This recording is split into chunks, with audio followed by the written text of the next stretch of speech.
తెలుగు రాష్ట్రాల్లో 450కి పైగా రోబోటిక్ సర్జరీలు సక్సెస్ఫుల్ గా చేసిన ఘనత మణిపాల్ హాస్పిటల్దే. అజీవ్ గారు నాకు బాగా తెలుసు. అదే మంచి ఫ్రెండ్స్ కదా ఇద్దరు. అంతే పర్సనల్ గా నాకు బాగా ఇష్టం. ఆయన కూడా అంటే ఇష్టం. ఏం నేర్చుకున్నారు ఆయన దగ్గర నుంచి? మీ దగ్గర నుంచి ఆయన ఏం నేర్చుకున్నారు? అట్లా ఏముండదు, అట్లే ఉండదు. ఒకళ్ళ నుంచి ఒకళ్ళు ఏం నేర్చుకుంటాం, బట్ చూస్తాం, అబ్జర్వ్ చేస్తాం, ఏదైనా మంచి పాయింట్ ఉంటే తీసుకుంటాం.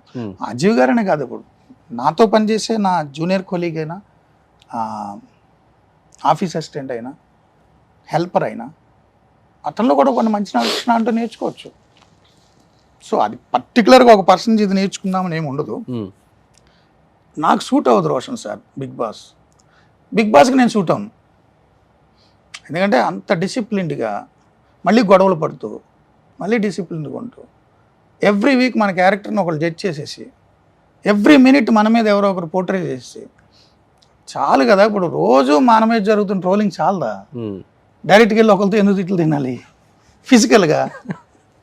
అంటే మూర్తి గారు, మీకు కోపం ఎక్కువ లేకపోతే చాలా పేషెన్స్ ఉన్న వ్యక్తి? ఎలా? షార్ట్ టెంపరా? షార్ట్ టెంపర్ ఉండదు నాకు అస్సలకి. చాలా ఓపిక. ఓకే, చాలా ఓపిక. పర్సనల్గా నాతో క్లోజ్గా ఉండే వాళ్ళని అడిగితే మీకు తెలుస్తుంది. నేను చాలా పేషెంట్గా ఉంటా. చాలా దురుపుకి వెళ్ళిపోతా ఎవరేమన్నా. నాకు తెలుసులే కానీ మీకు తెలుసు కదా, అస్సలు కోపం రాదు నాకు.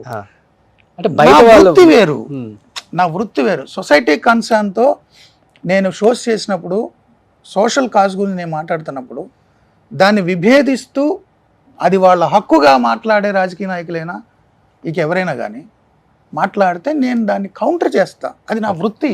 ఓకే, బట్ నా పర్సనల్ లైఫ్లో నేను అంత దుర్వాసుల్లో ఉంటాను, మూర్ఖుడుగా ఉంటాను, దుర్మార్గంగా ఉంటాను అని ఎవరు అనరు.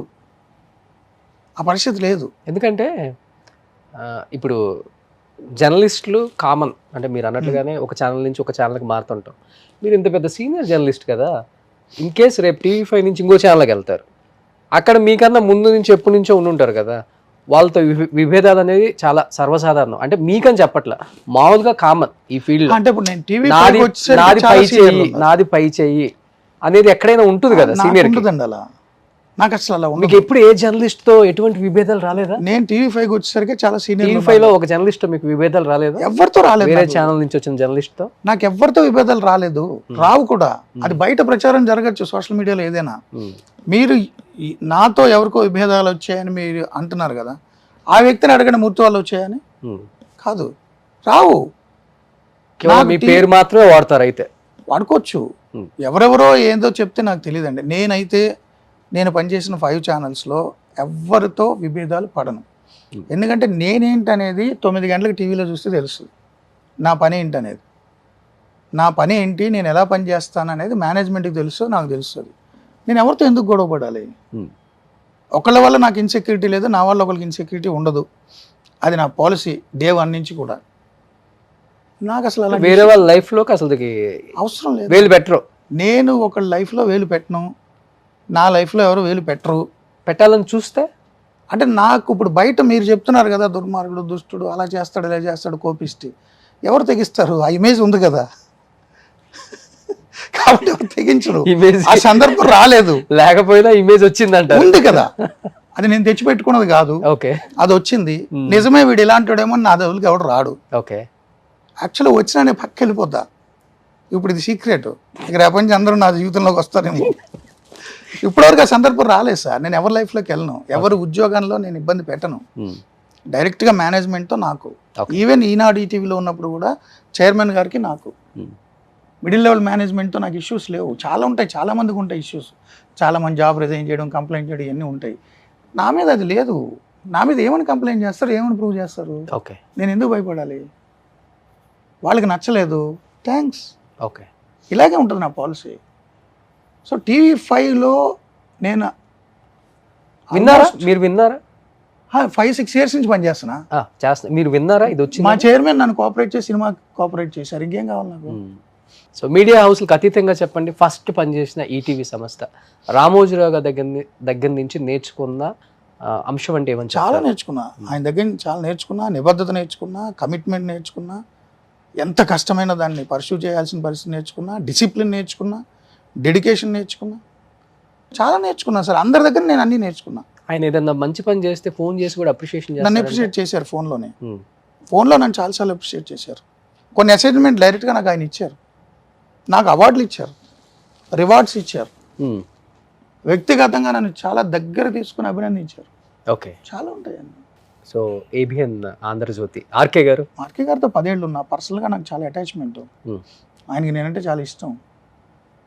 అసలు పిచ్చోడు, నువ్వు పైసా కూడబెట్టుకోలేదు, ఫ్యూచర్లో ఎలా ఉంటావు, ఇల్లు ఉందా లేదా నీకంటే లేదన్నా, పిచ్చోడ్లాగా ఉన్నావు నువ్వు అని ఒక బిల్డర్ని పిలిచి ఆయనే ఇతనికి ఒక ఫ్లాట్ ఇయ్యి, ఎంత అవుతుంది, ఇతనికి వచ్చే జీతం ఎంత, బ్యాంక్ లోన్ ఎంత వస్తుంది, బ్యాంకర్ని పిలిచి బ్యాంక్ లోన్ అరేంజ్ చేసి ఈఎంఐ కట్టుకునేలాగా అక్కడ ఫ్లాట్ తీసుకోమని ఆ బిల్డర్ని పిలిపించి అరేంజ్ చేసింది ఆర్కే గారు.